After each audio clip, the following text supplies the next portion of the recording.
Moi, j'ai fait des études de sciences politiques. J'ai pas un parcours rectiligne vers le métier d'enseignant. Au contraire, c'est un peu oscillant.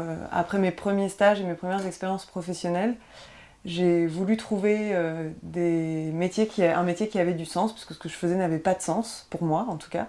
Et c'est comme ça que, un peu sur un coup de tête, j'ai décidé de passer les concours de prof de sciences économiques et sociales. Alors moi c'est tout l'inverse, c'est une trajectoire très rectiligne. Depuis le collège j'aime beaucoup la SVT et du coup j'ai suivi un peu passivement une trajectoire qui était déjà préécrite pour être au final enseignant. Donc un parcours rectiligne sans trop me poser de questions. Mais ce qui est intéressant, c'est que quand j'ai eu les mains dans le cambouis de la classe, là j'ai commencé à me poser beaucoup de questions, notamment des questions pédagogiques. Et puis je pense qu'un élément de ma trajectoire, c'est que je me suis tout de suite tourné en équipe avec des collègues. Donc on a un peu affronté ces questions ensemble. Et on a fait notamment un projet de classe coopérative. Donc l'idée c'était de mettre en œuvre une pédagogie coopérative dans toutes nos disciplines au sein d'une même classe. Et puis, quand on tâtonne comme ça dans le quotidien de la classe, on a envie aussi parfois d'être éclairé par la recherche actuelle. Donc on s'est tourné vers un projet de recherche collaborative avec l'IFE, l'Institut français d'éducation. Et Céline est arrivée du coup à ce moment-là dans l'établissement. Donc on a fait ensemble une recherche collaborative sur le travail en groupe des élèves. Ça nous a amené deux choses. La première, dans notre trajectoire, c'est pas courant, mais en tout cas à travailler en proximité avec des chercheurs en sciences de l'éducation. Et la deuxième chose, c'est qu'on s'est aussi rapproché de mouvements de l'éducation nouvelle, notamment par exemple les cahiers pédagogiques. Et puis, cette envie de réfléchir ensemble, on a eu envie de l'élargir à un cercle un petit peu plus large.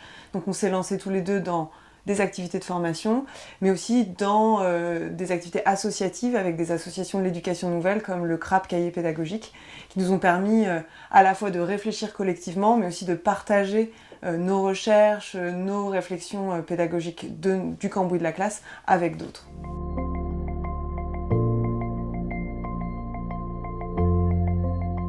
Alors c'est un peu paradoxal, parce que quand on dit formation, moi je pense à ma formation initiale, et en réalité, j'ai pas beaucoup d'auteurs sur la didactique ou sur la pédagogie qui me reviennent. Alors ça veut pas dire pardon, que je n'ai pas eu accès à ces auteurs, mais en tout cas, je n'en garde pas la trace.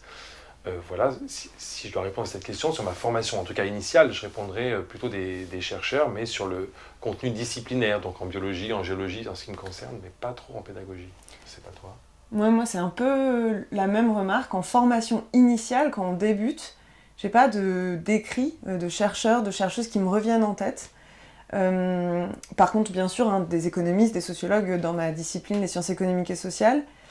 Mais alors peut-être que c'est finalement quand on rentre dans la classe, quand on se confronte à des vraies problématiques professionnelles, que là, il y a une urgence à chercher des réponses dans ce qui a pu être déjà documenté, enquêté sur le quotidien des classes, sur ce qu'être prof, sur ce que veut dire enseigner.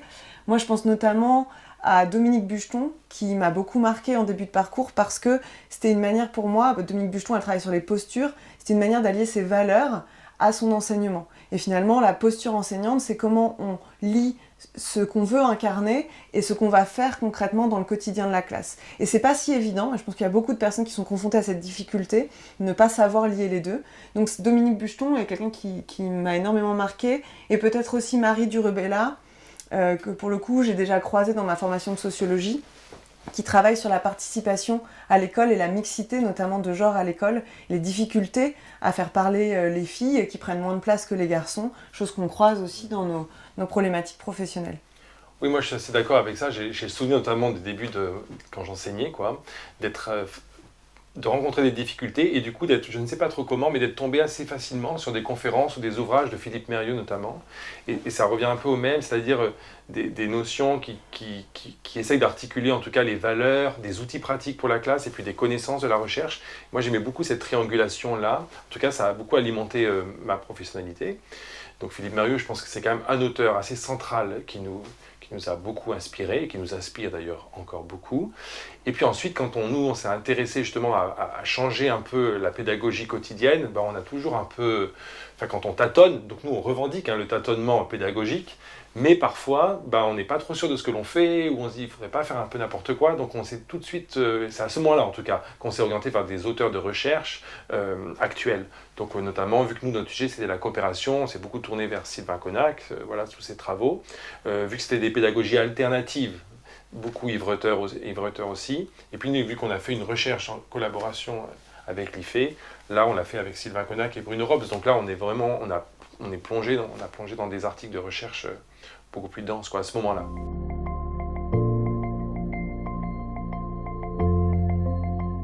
L'école, on y est tous allés. Tout le monde a une expérience de l'école, on a une expérience commune de l'école. Mais finalement, cette expérience commune de l'école fait que tout le monde connaît l'école, enfin pense connaître l'école. Et l'idée de ce livre, c'était de se dire on a des représentations très marquées sur l'école, collectives, qui se reproduisent à tel point qu'on n'y réfléchit même plus. Quand on parle de l'école, on parle toujours des mêmes choses, des totems qui reviennent en boucle à chaque rentrée scolaire, la rentrée, la discipline, la violence à l'école, toutes ces choses qui reviennent. Et nous, l'idée de ce livre, c'était ok, on va bousculer les représentations sur l'école en réfléchissant à ce que pourrait être une autre école. Pour bousculer ces représentations, il y avait un peu deux chemins à prétracer. Soit on fait un guide pédagogique pour outiller les enseignants, pour changer un peu justement des manières de faire, soit on peut faire un essai politique qui réinterroge l'éducation, l'enjeu de l'école dans la société. Nous, on a voulu prendre notre chemin de traverse en pariant sur le fait que ce petit chemin pourrait rassembler plus largement en fait, une réflexion autour de l'école. Donc on a pris le chemin de la fiction, plutôt du docu-fiction, parce que ce n'est pas non plus une fiction complètement déracinée du réel, mais en mobilisant les imaginaires, en se projetant dans l'école de 2042. Et on postule que si on se projette en 2042, on a donné à voir une école différente, qui est tout à fait possible, parce qu'elle est inspirée de travaux qui sont en cours d'expérimentation, qui sont en cours aujourd'hui de manière ponctuelle dans les établissements. Et l'idée, c'est, en mobilisant les imaginaires, il ne s'agit pas de donner l'imaginaire comme quelque chose de transposable comme ça, mais plutôt de faire réagir le lecteur en se disant « Ah, mais qu'est-ce que ça pourrait faire si on le faisait vraiment ?» etc. Et donc, comme ça, arriver à se réapproprier l'école pour voir l'école sur ce qu'elle est, finalement pas quelque chose de prédéterminé, pas quelque chose de figé, mais au contraire un chantier, une promesse d'avenir que parfois on ne saisit pas, et au contraire là c'est vraiment faire en sorte que tout le monde se saisisse de ce chantier qu'est l'éducation dans un pays. Mais attention, le risque de la fiction, c'est toujours de paraître comme très naïf. D'ailleurs, très vite, on pourrait nous taxer de naïfs qui imaginons une école idéale, rêvée, impossible à atteindre. Donc nous, il était très très important de rester pragmatique. Donc tout ce qu'on propose dans le livre, en fait, se base sur des expérimentations concrètes qui ont déjà lieu aujourd'hui, qu'on peut retrouver dans des écrits comme les cahiers pédagogiques. C'est très important pour nous, mais en même temps, les imaginaires, ça a une force incroyable qui est de se projeter vers l'avenir et de se projeter de manière positive. Chose qui, dans les temps que nous vivons, peut être intéressant pour construire l'école de demain.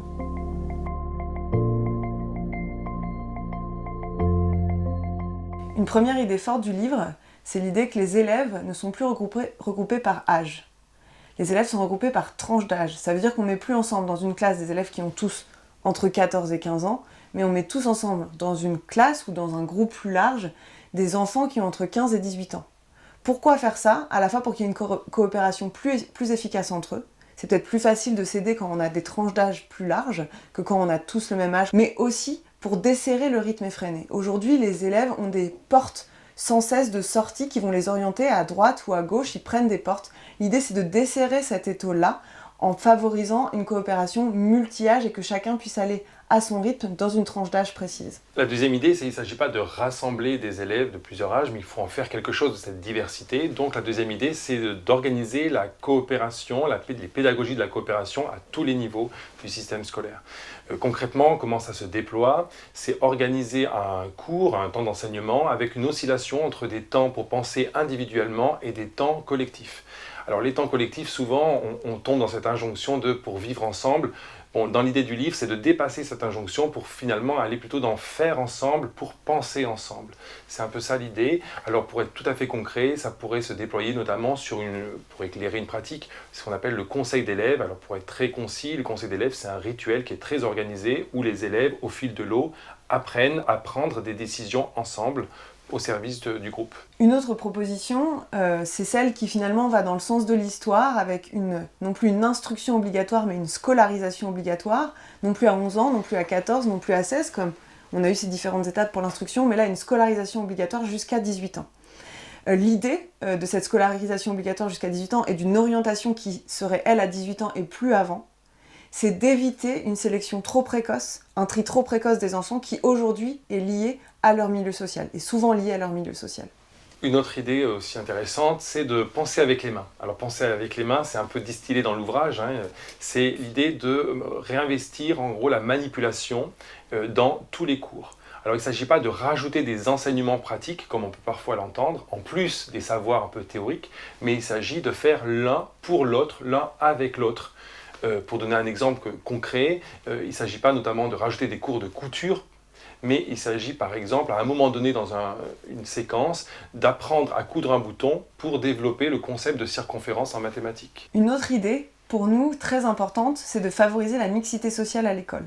Comment? Et là c'est une proposition politique, ça peut être par exemple d'obliger l'enseignement privé à suivre les caractéristiques sociales de sa carte scolaire. Pourquoi faire ça? Pour favoriser ce qu'on a dit avant, le vivre ensemble. Alors c'est le vivre ensemble, mais après on le met concrètement en œuvre par la coopération, par le faire ensemble, par le penser ensemble, mais la base de tout ça, c'est que nos élèves soient mélangés au seul moment où ils peuvent l'être dans leur vie, puisqu'après, ils vont être, en effet, partir dans des voies différentes. C'est l'école et c'est là où la société se retrouve. Une autre idée, c'est une demi-journée par semaine. Les évolants, puisqu'on appelle les élèves 2042 évolants, sortent en fait des établissements scolaires pour apprendre. Alors ça paraît paradoxal, mais aujourd'hui, on voit bien qu'il y a une éducation qui est faite un peu en silo. Il y a l'éducation scolaire à l'intérieur de l'enceinte scolaire, et puis il y a l'éducation populaire par le tissu associatif, par exemple, ou même par l'éducation familiale.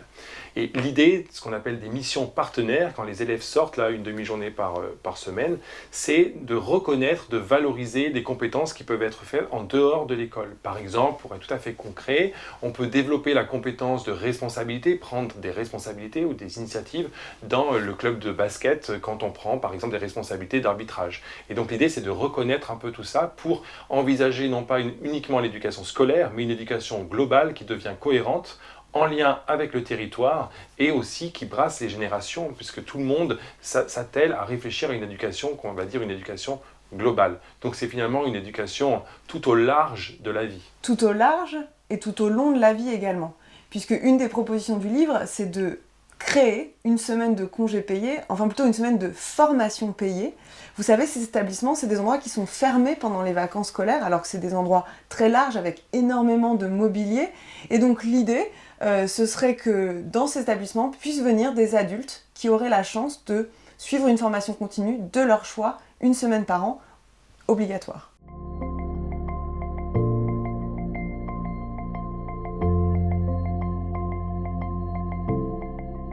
C'est une question un peu compliquée parce que nous, notre idée, c'est de ne pas faire avancer les choses selon nos idées. Ça paraît un peu paradoxal comme ça, mais en effet, dans l'ouvrage, on présente des idées, on présente des pistes. Mais elles ne se veulent pas du tout modélisantes ou, du livrable clé en main.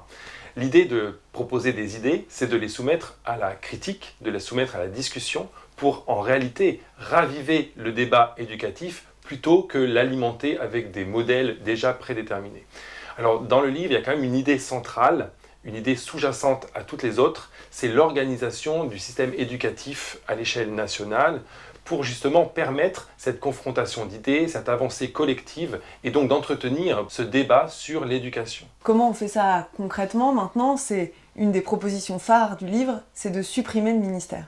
Alors, supprimer le ministère, non pas pour ne plus avoir de cap, mais justement pour en avoir un qui serait créé sur du temps long. Ça veut dire quoi, un cap créé sur du temps long? Ça veut dire une assemblée citoyenne qui se retrouve quotidiennement, qui est constituée d'élus et de citoyens et de professionnels tirés au sort.